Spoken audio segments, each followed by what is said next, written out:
कोरोनामुळे आलेल्या संकटात मानसिक कोंडमारा झाला असेल, मनस्थिती थोडीशी ठीक नसेल, अभ्यास विसरला गेला असेल किंवा मध्येच आठवत नसेल, काळजी करू नका. उजळणी स्वरूपात 10वी अभ्यासमालेचा लाभ घ्या आणि यशस्वी व्हा.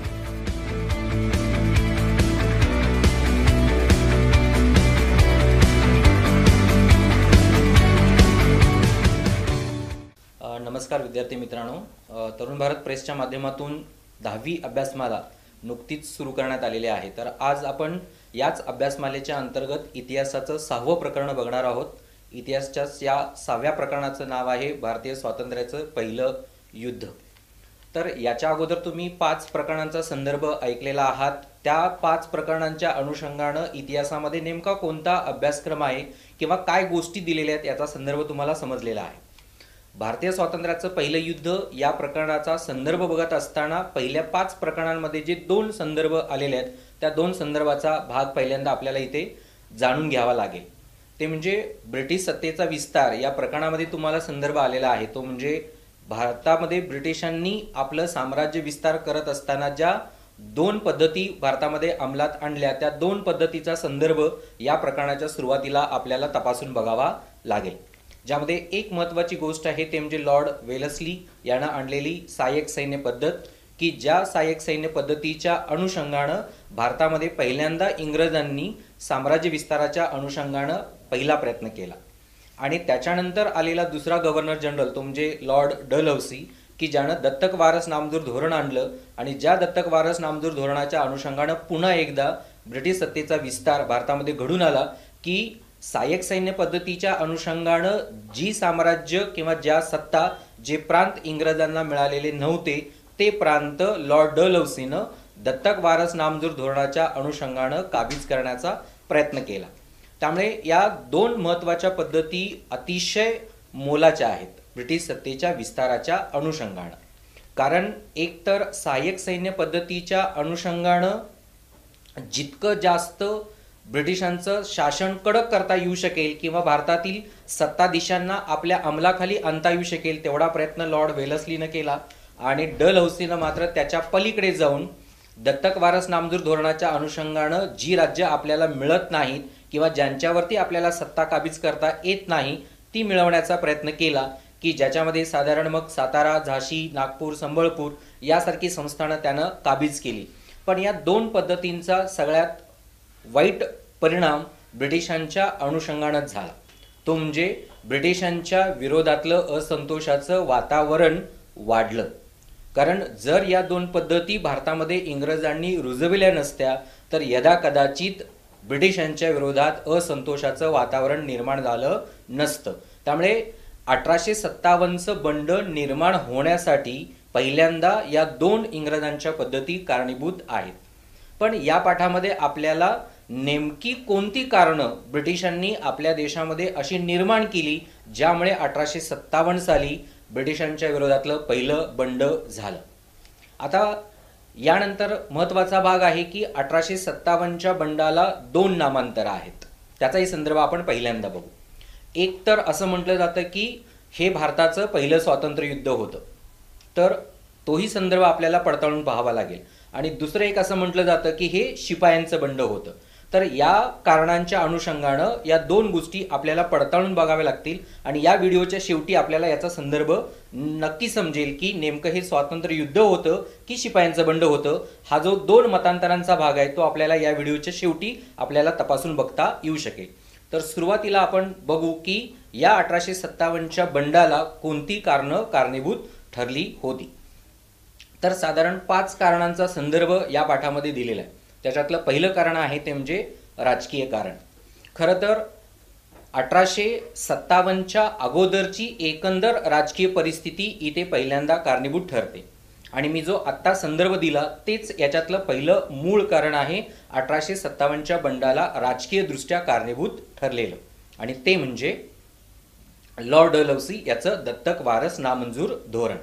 तर हे दत्तक वारस नामंजूर धोरण नेमकं काय होतं, तर जे आपल्या देशातले संस्थानिक निपुत्रिक होते ज्यांना वारस म्हणून मुलगा नव्हता अशा निपुत्रिक राजांची सत्ता काबीज करण्यासाठी लॉर्ड डलहौसीनं दत्तक वारस नामंजूर धोरण अंमलात आणलं.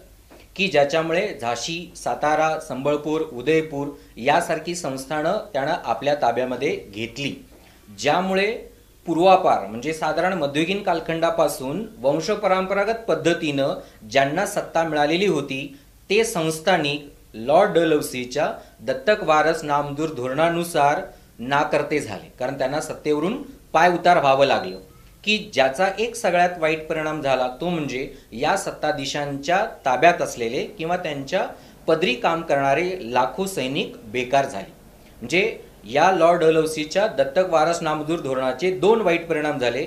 एक, सत्ताधीशांना आपली सत्ता सोडावी लागली आणि दुसऱ्या बाजूला त्यांचे सैनिक बेकार झाले. त्यामुळे इथे लाखो लोक असंतुष्ट झालेले आपल्याला दिसतात, की ज्यांना इंग्रजांच्या विरोधात लढण्याशिवाय पर्याय उरला नाही. आणि दुसरी महत्त्वाची राजकीयदृष्ट्या परिस्थिती होती की एका बाजूला ही संस्थानं खाली करण्यात आली, खालसा करण्यात आली, त्याच्याबरोबरच कर्नाटकचा नवाब आणि तंजावरचा नवाब या दोघांना सुद्धा सत्तेवरून पायउतार करावं लागलं किंवा ते करण्यात आलं, ज्यामुळे कर्नाटक आणि तंजावरचा नवाब यांना सुद्धा राजसत्तेवरून काढून टाकल्यामुळे हे दोन नवाब सुद्धा इंग्रजांच्या असंतोषाचे कारणीभूत ठरले. यांनी सुद्धा इंग्रजांच्या विरोधात बंड करण्याचा प्रयत्न चालू ठेवला. याबरोबरच आणखी एक महत्त्वाचं राजकीय कारण घडलं ते म्हणजे दिल्लीचा मोगल बादशाह. या दिल्लीच्या मोगल बादशहाला सुद्धा इंग्रजांनी सत्तेवरून बाजूला सारलं आणि दिल्ली आपल्या ताब्यात घेतली आणि दिल्लीवरून आपलं राजकारण सुरू केलं. पण 1857 पर्यंत काय दिल्ली ही त्यांच्या राजधानी म्हणून काम करताना दिसत नाही, पण दिल्लीचा मोगल बादशाह जो आपल्या देशावर अखंड राज्य करत होता त्याची सत्ता मात्र या ठिकाणी इंग्रजांनी काढून टाकली, ज्याच्यामुळे दिल्लीतलं राजकीय वातावरण सुद्धा इंग्रजांच्या विरोधात उभं राहिलं. त्यामुळे या तीन महत्त्वाच्या गोष्टी राजकीयदृष्ट्या कारणीभूत ठरलेल्या आहेत की ज्याच्यामुळे राजकीय सत्ताधीश असंतुष्ट झाले, ज्यांनी इंग्रजांच्या विरोधात बंड करायला तयारी केलेली आपल्याला दिसते. तर अशी महत्त्वाची राजकीय कारणं तीन आहेत. पुढचा कारणाचा भाग आहे तो म्हणजे आर्थिक कारण. जसं इंग्रजांनी राजकीयदृष्ट्या असंतुष्ट परिस्थिती निर्माण करण्याचा प्रयत्न केला, तसंच साधारण 18व्या शतकाच्या शेवटीपासून आपल्या देशामध्ये इंग्रजांनी राबवलेली आर्थिक धोरणं जी होती ती आर्थिक धोरणं सुद्धा इंग्रजांच्या असंतोषाला कारणीभूत ठरलेली दिसतात. ज्याच्यामध्ये पहिला भाग आपल्याला बघावा लागेल की त्यांनी निर्माण केलेली जमीन महसूल पद्धत, की ज्या जमीन महसूल पद्धतीमुळे सर्वसामान्य शेतकरी असेल किंवा सर्वसामान्य नागरिक असेल जो असंतुष्ट झाला, कारण मोठ्या प्रमाणावरचा कर इंग्रजांना भरावा लागत होता, ज्याच्यामध्ये एकतर कर्ज काढून का असेना पण इंग्रजांना कर भरावाच लागत होता, की ज्याच्यामुळे शेतकरी असंतुष्ट असलेले दिसतात. हे तसं काय म्हणतो की आपण पाठीमागचं कारण आहे, ते आपल्या पाठ्यपुस्तकामध्ये दिलेलं नाही, पण मूळ कारण जमीन महसूल पद्धतीमुळे निर्माण झालेली असंतुष्ट नागरिक किंवा जनता हे त्याच्यातलं पहिलं मुख्य कारण आहे. पण याच जमीन महसूल पद्धतीबरोबरच आणखी काही महत्त्वाची कारण आहे. त्याच्यामध्ये पहिली महत्त्वाची गोष्ट आहे ते म्हणजे इंग्लंडमध्ये झालेली औद्योगिक क्रांती.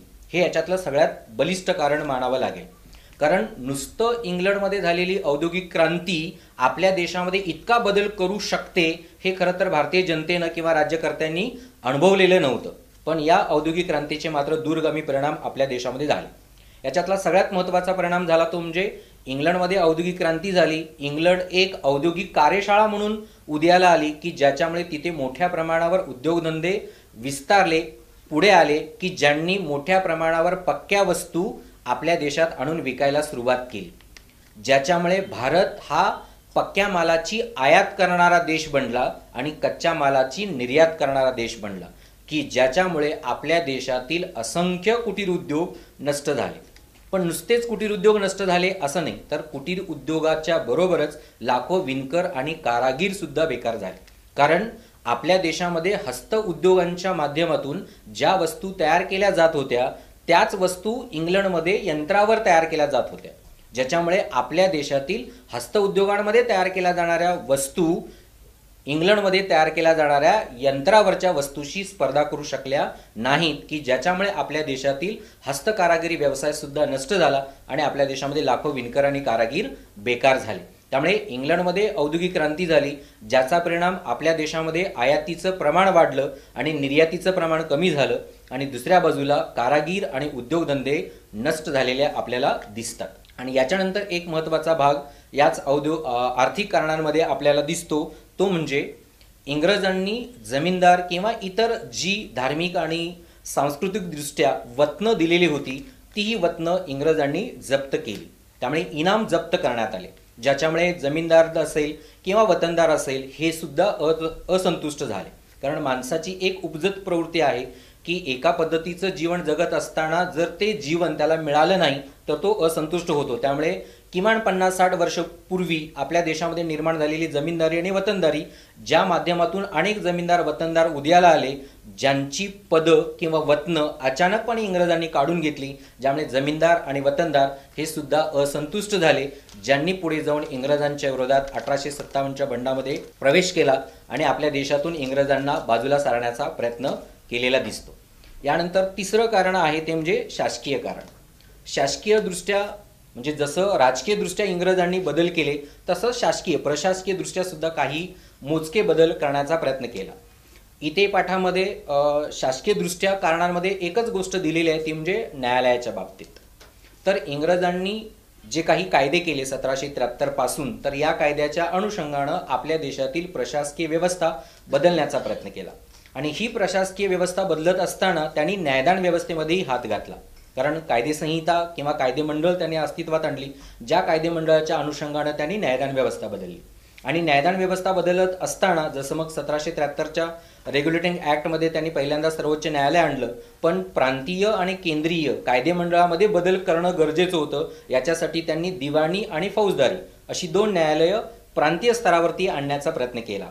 पण दिवाणी आणि फौजदारी न्यायालयं एका बाजूला भारतीयांना असं दाखवण्यात आलं की तुमच्या न्यायदान व्यवस्थेमध्ये बदल करण्यासाठी आम्ही ही दिवाणी आणि फौजदारी न्यायालयं आणतो आहोत. पण प्रत्यक्षात दिवाणी आणि फौजदारी न्यायालय अस्तित्वात आणत असताना त्यांनी मात्र इथे कायदे इंग्रजांसाठी वेगळे कायदे केले आणि भारतीयांसाठी वेगळे कायदे केले. त्यामुळे न्यायदान व्यवस्था त्यांनी अस्तित्वात आणली, पण कायदे व्यवस्था मात्र वेगवेगळे केले, ज्याच्यामुळे कायदे व्यवस्था जर बदलत असेल तर इथे मात्र अन्याय हा भारतीयांवरतीच झाला.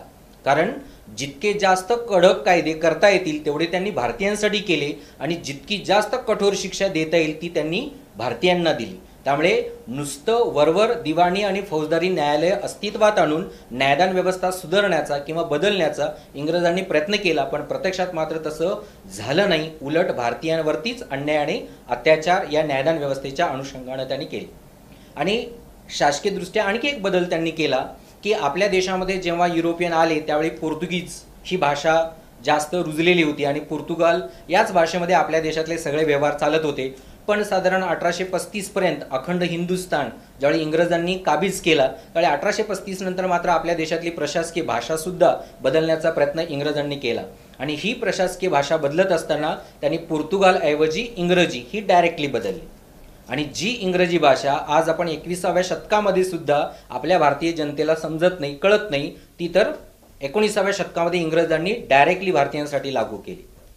आणि इथे मात्र सर्वसामान्य जनता सुद्धा असंतुष्ट झाली. कारण इंग्रजी भाषेमध्ये इंग्रजांचं संपूर्ण प्रशासन चालवलं जाऊ लागलं, ज्यामध्ये मग न्यायदान व्यवस्था असेल किंवा त्यांची प्रशासकीय धोरणं असतील, ही सगळी इंग्रजी भाषेमधून चालू झाली, ज्यामध्ये मग अनभिज्ञ असलेल्या भाषेमधून प्रशासन समजावून घेणं हे भारतीयांना जमलं नाही. त्यामुळे इंग्रजांनी बदललेली प्रशासकीय भाषा हे सुद्धा शासकीय धोरण असंतोषाला कारणीभूत ठरलेलं दिसतं. अशी प्रमुख 2 शासकीय कारणं या ठिकाणी आहेत. त्यानंतर 4थं कारण आहे ते म्हणजे लष्करी कारण. लष्करी कारणामध्ये महत्त्वाचा भाग आहे तो म्हणजे जे भारतीय नागरिक इंग्रजांच्या सैन्यामध्ये दाखल झालेले होते त्यांच्यामध्ये निर्माण झालेला असंतोष. कारण लष्करी कारण म्हटल्यानंतर इंग्रजांचं लष्कर याचा संबंध नाही आहे. तर या लष्करी कारणामध्ये जे असे नागरिक ज्यांनी इंग्रजांच्या सैन्यामध्ये स्वतःची नोकरी किंवा चाकरी करायला सुरुवात केलेली होती त्यांच्यामध्ये निर्माण झालेला हा असंतोष आहे. तर याच्यामध्ये नेमकं काय तत्व आहे, तर जसं राजकीय किंवा शासकीय दृष्ट्या किंवा आर्थिकदृष्ट्या जितकं जास्त अन्याय अत्याचार भारतीयांचा करता येऊ शकेल तेवढा इंग्रजांनी जसा केला, तसं लष्करामध्येही जे भारतीय नागरिक होते त्यांच्यावरती सुद्धा अन्यायाने अत्याचार करण्याचा प्रयत्न इथे इंग्रजांनी केलेला दिसतो. मग तो कशा पद्धतीनं केला, तर पहिल्यांदा भारतीयांकडे पात्रता, योग्यता, कुशलता असून सुद्धा वरच्या हुद्द्याच्या जागा भारतीयांना दिल्या जात नव्हत्या. म्हणजे भारतीयांच्या अंगी पात्रता असून वरच्या हुद्द्याच्या जागा दिल्या जात नव्हत्या, बढती दिली जात नव्हती. समजा एका हुद्द्यावर, मग ते सैनिक असं आपण जर घेतलं तर सैनिक या पदावरती समजा एक ब्रिटिश नागरिक असेल आणि एक भारतीय नागरिक असेल, तर एकाच हुद्द्यावर काम करणाऱ्या युरोपियन आणि भारतीय सैनिकांना मात्र दिला जाणारा पगार याच्यामध्येही तफावत होती, की ज्याच्यामध्ये साधारण आत्ता संदर्भ असा आहे की दामदुप्पट पगार युरोपियन नागरिकांना जादा दिला जात होता, पण मूळ संदर्भ 8 पटीनं पगार भारतीय सैनिकांना कमी दिला जात होता असाही संदर्भ आहे. त्यामुळे इथे वेतनामध्येही तफावत होती. वेतनाबरोबर तफावत होतीच, त्याच्याबरोबरच बढती नव्हती, चांगल्या दर्जाच्या जागा दिल्या जात नव्हत्या. याच्याबरोबरच भारतीय सैनिकांवरती अनेक धार्मिक बंधनं सुद्धा घालण्यात आलेली होती. म्हणजे जे भारतीय सैनिक इंग्रजांच्या सैन्यामध्ये असतील त्यांनी आपल्या धर्माच्या अनुषंगानं आचरण करायचं नाही. म्हणजे टिळा लावायचा नाही किंवा गंध लावायचा नाही, शेंडी राखायची नाही, लुंगी नेसायची नाही, अशा ज्या काही गोष्टी आपल्या देशामध्ये धार्मिक परंपरेच्या अनुषंगानं होत्या, तर त्याच्यावरती इंग्रजांनी बंधनं घातली की तुम्ही सैन्यात आला तर तुमची धार्मिक बंधनं पाळायची नाही, ती बाजूला ठेवायची. त्यामुळे धार्मिकदृष्ट्या सुद्धा भारतीय सैनिक असंतुष्ट झाले. आणि आपल्या देशामध्ये आजही 21व्या शतकामध्ये सुद्धा निसर्ग पूजा आपण करतो, तर याच निसर्ग पूजेच्या अनुषंगानं आजी जसं आपण समुद्राची पूजा करतो किंवा वनस्पतींची पूजा करतो, सापाची पूजा करतो, तसंच त्या कालखंडामध्ये सुद्धा समुद्र पूजनीय मानला जात होता, की ज्याच्यामध्ये समुद्र प्रवास करणं म्हणजे कुठेतरी आपण धर्माचा कोप करतो की काय, अशी एक समजूत भारतीय सैनिकांमध्ये होती. ही समजूत दूर सारण्यासाठी म्हणून इंग्रजांनी भारतीय सैनिकांना जाणीवपूर्वक समुद्र प्रवास घडवून आणला, ज्यामुळे सुद्धा भारतीय सैनिक असंतुष्ट झाले की समुद्र ओलांडण्याची सक्ती त्यांच्यावर करण्यात आली. त्यामुळे लष्करीदृष्ट्या अशी मोजकी कारणं या ठिकाणी आहेत. आणि या 1857च्या बंडाला सगळ्यात मोठं कारण घडलं ते म्हणजे तात्कालीन कारण, की ज्या तात्कालीन कारणामुळे 1857च्या बंडाला सुरुवात झाली. हे तात्कालीन कारण काय होतं, तर साधारण 1857च्याच कालखंडामध्ये इंग्रजांनी आपल्या सैनिकांना एक नव्यानं उपलब्ध झालेली बंदूक वापरायला सक्ती केली. तिचं नाव होतं एनफिल्ड रायफल. तर एनफिल्ड रायफल ही वापरण्याची सक्ती केली. मग वाद कुठे झाला, तर या एनफिल्ड रायफलीला वापरलं जाणारं काडतूस, की ज्या काडतुसावर एक आवरण होतं आणि ते आवरण तोंडानं सोलल्याशिवाय त्या काडतुसाचा वापर त्या बंदुकीमध्ये करता येत नव्हता. त्यामुळे मग असा भारतीय सैनिकांमध्ये गैरसमज पसरवण्यात आला की या एनफिल्ड रायफलीच्या काडतुसाला गायीची आणि डुकराची चरबी लावली जात आहे. कारण गाय ही हिंदूंना पवित्र, तर डुक्कर हे मुस्लिमांना निषिद्ध. त्यामुळे अशा 2 प्राण्यांचा संदर्भ इंग्रजांनी घेतला आणि या 2 प्राण्यांची चरबी त्या एनफिल्ड रायफलीच्या काडतुसाला लावली जात आहे असा गैरसमज आपल्या भारतीय सैनिकांमध्ये पसरला. आणि ही बातमी मंगल पांडेला समजली आणि मंगल पांडेनं मग याच रायफलीला विरोध करण्यासाठी ब्रिटिश अधिकाऱ्याची भेट घेतली. आणि हे ठिकाण होतं बराकपूरची छावणी. तर बराकपूरच्या छावणीमध्ये मंगल पांडेनं एनफिल्ड रायफल वापरण्याला विरोध केला आणि इथे 1857च्या बंडाची ठिणगी पडली. कारण जो मंगल पांडे ज्या ब्रिटिश अधिकाऱ्याला भेटायला गेला आणि एनफिल्ड रायफल वापरण्याच्या विरोधात त्यानं मत मांडलं, तेव्हा ब्रिटिश अधिकाऱ्यांना सांगितलं की ही रायफल तुम्हाला वापरावीच लागेल. पण मंगल पांडेनं त्याचं स्पष्टीकरण दिलं की इथे तुम्ही प्राण्यांचा वापर करून आमचा धर्म भ्रष्ट करत आहात, त्यामुळे ही बंदूक आम्ही वापरणार नाही. आणि तिथे मग मंगल पांडे आणि ब्रिटिश अधिकारी यांच्यामध्ये वादावादी झाली, की ज्या वादावादीचं प्रत्यंतर मंगल पांडेकडून त्या ब्रिटिश अधिकाऱ्याची हत्या करण्यामध्ये झाली, की ज्याच्यामुळे मग इंग्रज अधिकाऱ्याची मंगल पांडेनं हत्या केली. म्हणून पुढे जाऊन मंगल पांडेलाही बराकपूरच्या छावणीमध्येच फाशी देण्यात आली, जो मंगल पांडे 1857च्या बंडातला पहिला हुतात्मा म्हणून ओळखला जातो. मंगल पांडेनं 1857च्या बंडाची सुरुवात केली, पण हे बंड पुढे विस्तारत गेलं दिल्लीच्या तख्तापर्यंत. तर इथे आपल्याला हे बंड कसं पुढे गेलं, कुठे कुठे ही बंड झाली याचा संदर्भ आपल्याला इथे बघायचा आहे. तर 1857च्या बंडाची सुरुवात पहिल्यांदा झाली बराकपूरमध्ये आणि त्यानंतर बंड झालं ते मीरत. जसं बराकपूरच्या छावणीतील सैनिकांनी म्हटलं की आम्ही एनफिल्ड ही रायफल वापरणार नाही, तसं मीरतच्या सैनिकांनी म्हटलं की एनफिल्ड ही रायफल आम्ही वापरणार नाही. त्यामुळे तिथेही त्या रायफलीच्या वापरासाठी विरोध करण्यात आला.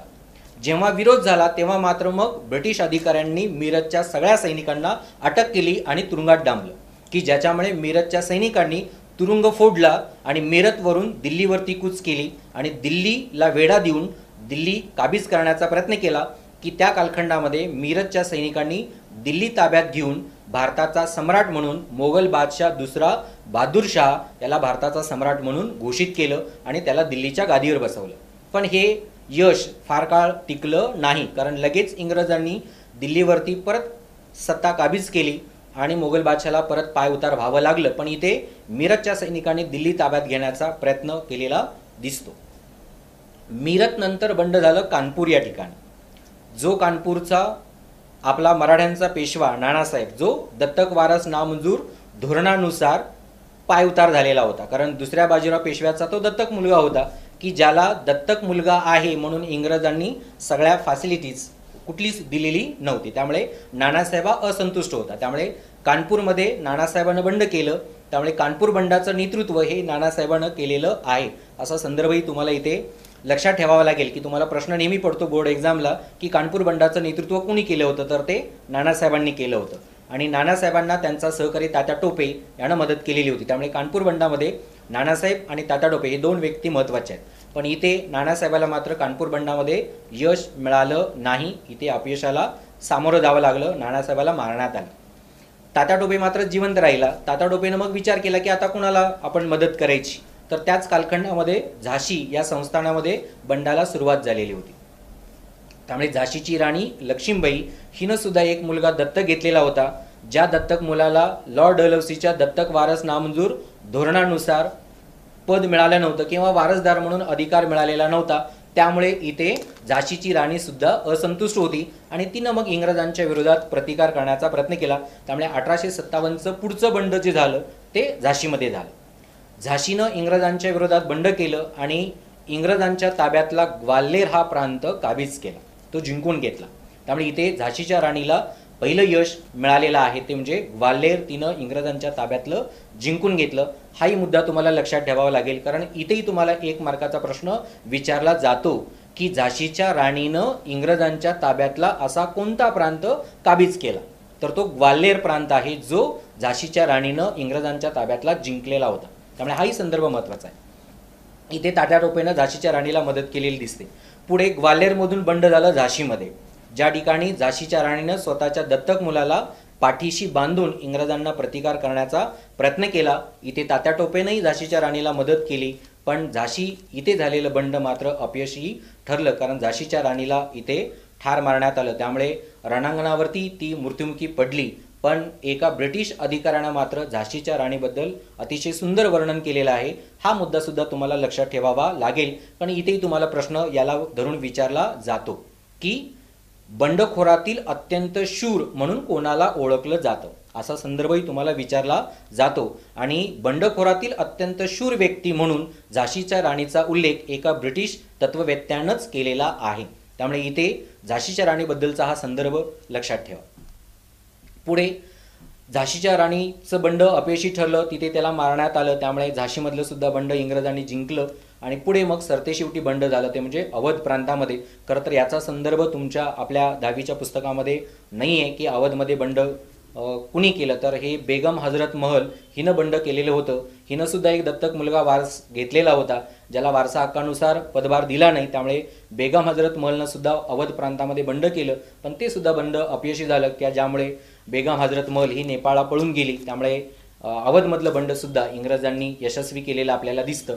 तर असे साधारण 1857च्या बंडामध्ये एक 5 ठिकाणं आहेत जिथे बंड झाली. तर ही 5 ठिकाणं लक्षात ठेवायची आहेत.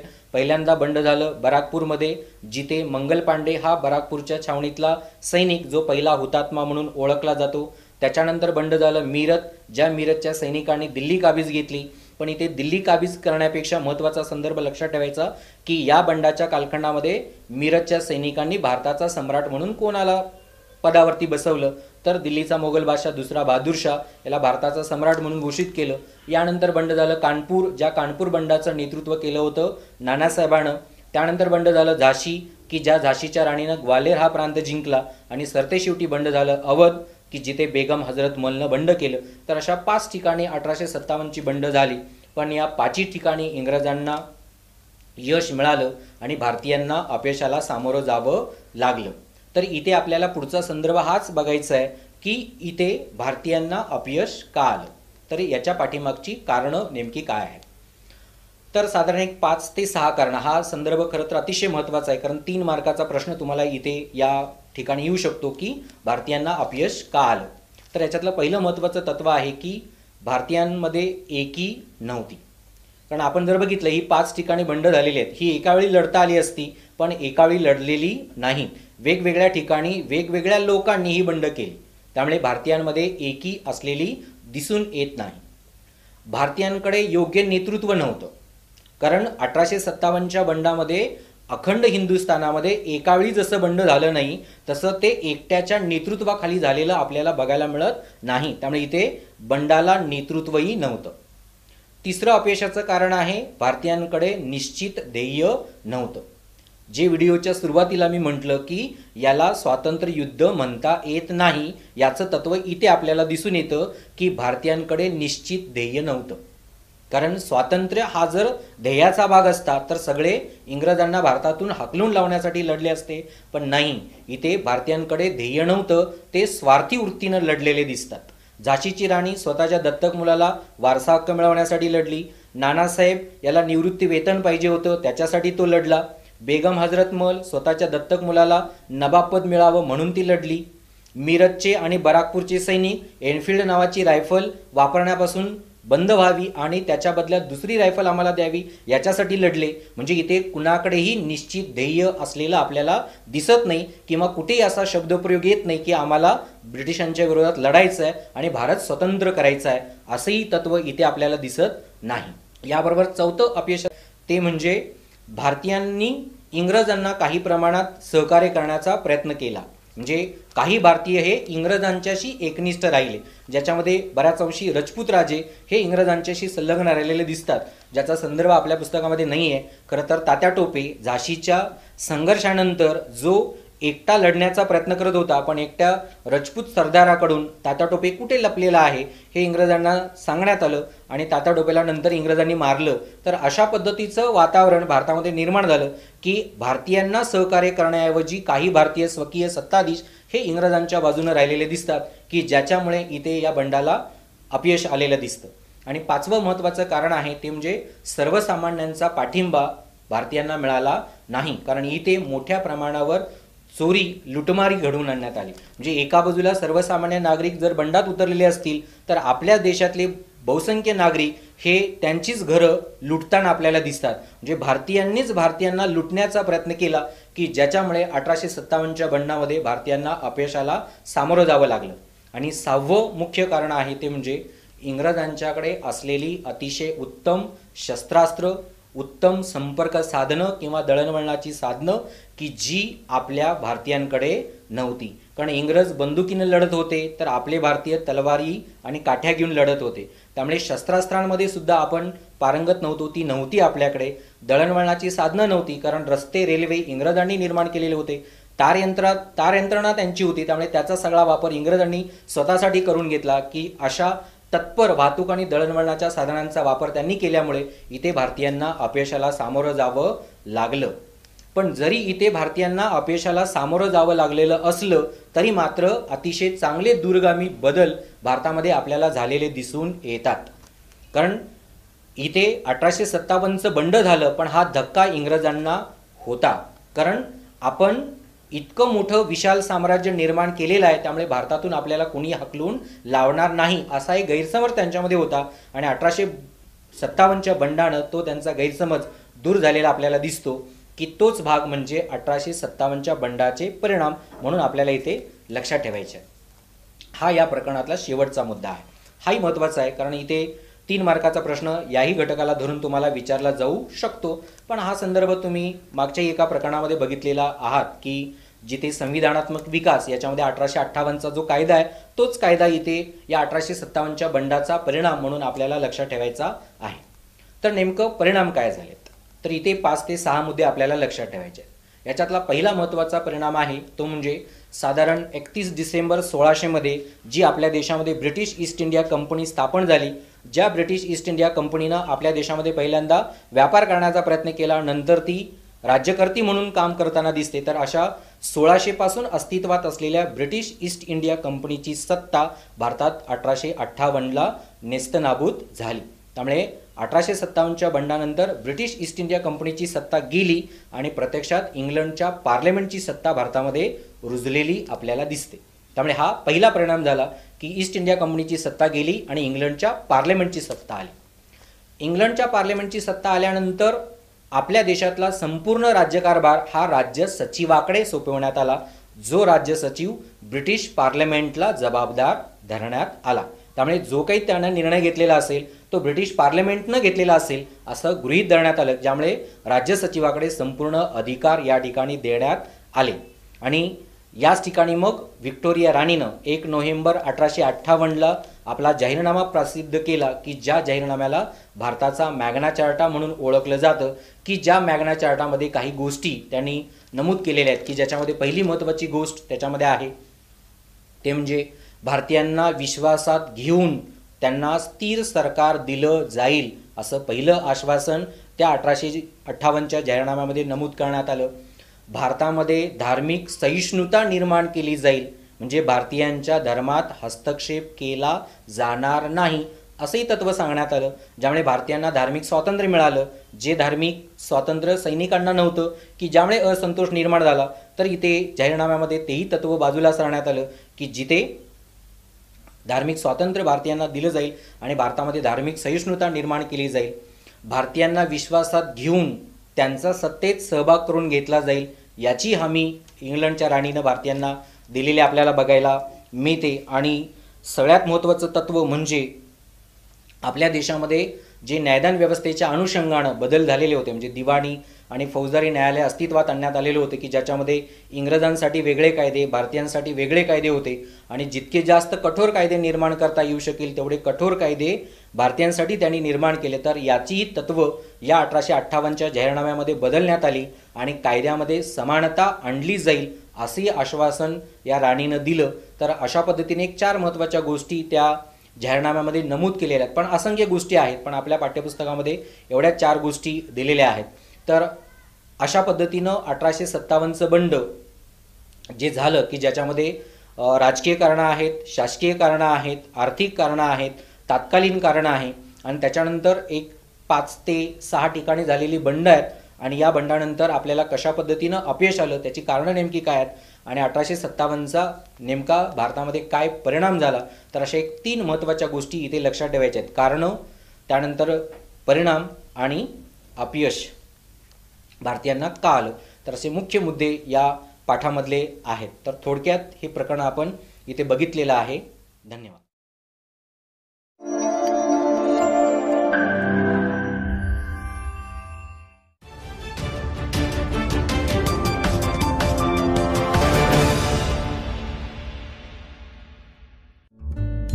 सबस्क्राईब करा तरुण भारत न्यूज चॅनलला आणि ताज्या घडामोडी सर्वात आधी जाणून घेण्यासाठी बेल आयकॉनवर क्लिक करा.